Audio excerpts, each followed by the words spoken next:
David Sheff es un padre divorciado que se ha vuelto a casar tiempo después, y Nick es el hijo del primer matrimonio de David. Años después, David forma una nueva familia, con la que tiene una buena vida. Su esposa se lleva bien con Nick, como Nick con sus hermanastros. Cuando Nick tiene 18 años, su vida cambia para mal. Al principio de la película, David explica que su hijo Nick tiene problemas para dejar de consumir drogas y que está preocupado por ello. He's been doing all sorts of drugs, but he's addicted to crystal meth, which seems to be the worst of all of them. Es inevitable sentir nostalgia por esto, pues aparecen momentos hermosos de cuando él era niño, momentos en los que para un padre la infancia es la etapa más dulce de sus hijos. Por un lado, según David, él conocía a su hijo muy bien y no puede comprender cómo es que esto está pasando, así que David intenta que su hijo ingrese a un centro de rehabilitación, lo que hace que Nick se moleste y que a partir de este punto empieza a ver la rehabilitación como algo repulsivo. Se puede ver que David tiene una actitud reservada ante todo, pero es más de un carácter calmado, aunque haya momentos en los que salga de este ánimo y se enoje. We're the problem? No, you know what? You're the one who's doing it. You're the one who's causing it. And you're the only one who can stop it. Fucking solve it. David trata de actuar con una actitud calmada a su hijo. Esto debido a que realmente le preocupa su situación y busca concentrarse en lo que está a punto de hacer para no cometer errores. Después de haber hecho un buen trabajo con su rehabilitación, Nick sale de ahí y le dice a su padre que quiere ser independiente y que quiere entrar a la universidad. Eso desconcierta a David, pues le asusta el hecho de que las cosas salgan mal. What is he gonna do? Make coffee for the rest of his life? En este punto de la historia no cabe duda de que David siempre estará para su hijo y que su esposa Karen lo acompañará, a pesar de que muchos pensamos que tal vez esta no es la obligación de ella, pero lo hace por su esposo y porque inevitablemente se ha encariñado con Nick desde que lo conoció. Cuando Nick está en la universidad, parece que está haciendo un gran cambio en su vida y en su comportamiento. Sin embargo, el ciclo se repite. Tras levantarse, se vuelve a caer con facilidad. Las cosas salen mal. Vuelve a usar drogas y se comporta de manera agresiva con David. Y esto volverá a pasar algunas veces más adelante. David busca información acerca de los efectos que provocan las drogas para poder comprender de una mejor manera lo que está enfrentando. La situación con su hijo comienza a afectar a David, pues no puede concentrarse en lo que hace, ni prestarle atención a sus hijos pequeños. Al ver las escenas de cuando Nick era un niño, lo que vivió con su padre y la forma en la que fue creciendo, uno puede asimilar un poco más el por qué Nick hace lo que hace ahora que es mayor de edad. El momento de definición viene cuando David debe de tomar una decisión difícil. I realize it's actually I need to be home with you guys. You guys are gonna give me the strength to stop. All right.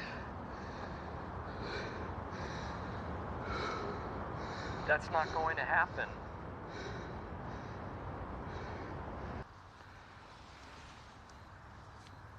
I wish that I could help you, but I can't do that. I can't. Oh, please help. Elegir entre él o su hijo Nick, que también es su familia.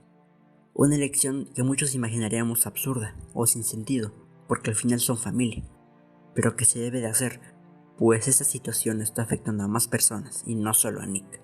David decide no ayudarlo. No está dispuesto a que las cosas se repitan y queden como la última vez.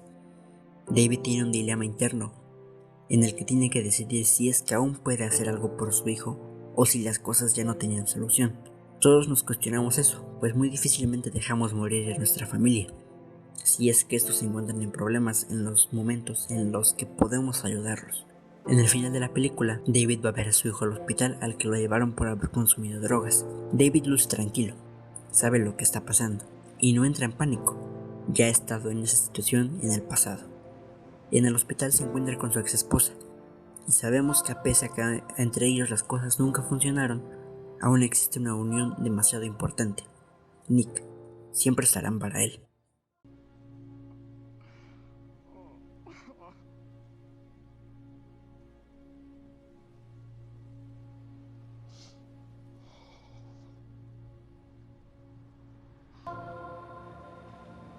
La película está bien hecha para transmitir emociones.